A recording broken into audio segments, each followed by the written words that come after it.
एक बार स्वर्ग में विचरण करते हुए कृष्ण और राधा एक दूसरे के सामने आ गए।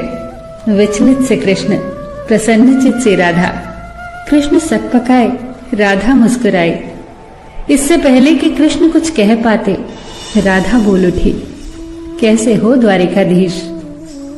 जो राधा उन्हें कान्हा कान्हा कहकर बुलाती थी, उसके मुख से द्वारिकाधीश का संबोधन कृष्ण को भीतर तक घायल कर गया।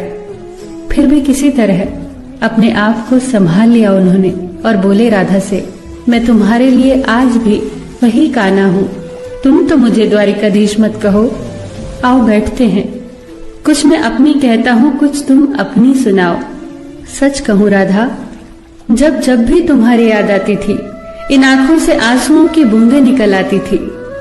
राधा बोली, मेरे साथ ऐसा कुछ नहीं हुआ। न तुम्हारी याद आई, न आंखों से आंसू बहा, क्योंकि हम कभी तुम्हें भूले ही कहाँ थे जो तुम याद आते।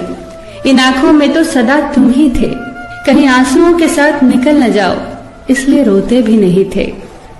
कान्हा, प्रेम से अलग होने पर तुमने क्या खोया, इसका एक आईना दिखाऊं तुम्हें। कुछ कड़वे सच प्रश्न सुन पाओ तो सुनाऊं। कभी सोचा है इस तरक्की में तुम कितने बिछड़ गए। यमुना के मीठे पानी से जिंदगी की शुरुआत की और समुद्र के खारे पानी तक पहुंच गए। एक उंगली पर चलने वाले सुदर्शन चक्र पर भरोसा कर लिया और 10 उंगलियों पर चलने वाली बांसुरी को भूल गए। कान्हा, जब तुम प्रेम से जुड़े थे तो जो उंगली गोवर्धन पर्वत उठाकर लोगों को विनाश से बचाती थी, प्रेम से अलग होने पर वही उंगली क्या क्या रंग दिखाने लगी। सुदर्शन चक्र उठाकर विनाश के काम आने लगी। कान्हा और द्वारिकाधीश में क्या अंतर होता है बताऊं? कान्हा होते तो तुम सुदामा के घर जाते, सुदामा तुम्हारे घर नहीं आता। युद्ध में और प्रेम में यही तो फर्क होता है। युद्ध में आप मिटाकर जीतते हैं और प्रेम में आप मिटकर जीतते हैं। कान्हा, प्रेम में डूबा हुआ इंसान दुखी तो रह सकता है, पर किसी को दुखी नहीं कर सकता। आप तो कई कलाओं के स्वामी हो, स्वप्न दूरदृष्टा हो, गीता जैसे ग्रंथ के दाता हो, पर आपने ये क्या निर्णय लिया? आपने अपनी पूरी सेना कौरवों को सौंप दी और अपने आप को पांडवों के साथ कर लिया। सेना तो आपकी प्रजा थी, राजा तो पालक होता है, उसका रक्षक होता है। आप जैसे महाज्ञानी उस रथ को चला रहे थे जिस पर बैठा अर्जुन आपकी प्रजा को ही मार रहा था।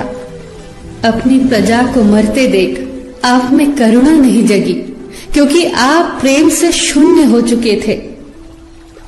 आज भी धरती पर जाकर देखो, आपकी द्वारिकाधीश वाली छवि को ढूंढते रह जाओगे। हर जगह, हर मंदिर में मेरे ही साथ खड़े नजर आओगे।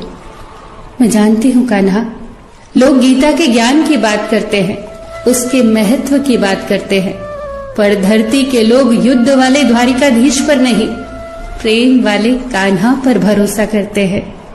गीता में मेरा दूर दूर तक नाम नहीं है, पर आज भी लोग उसके समापन पर राधे राधे कहते हैं।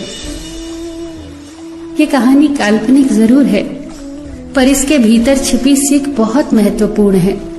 श्री कृष्ण के पास कभी किसी प्रश्न का उत्तर ना हो, ऐसा तो हो ही नहीं सकता, परंतु राधा द्वारा लगाए गए प्रश्न चिन्हों पर कान्हा मौन रहे।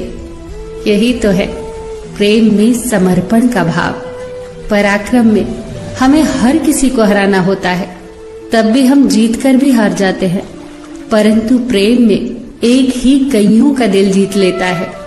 सही कहा है कि छोटी सी उंगली पर पूरा गोवर्धन पर्वत उठाने वाले भगवान श्री कृष्ण छोटी सी बांसुरी को दोनों हाथों से पकड़ते थे।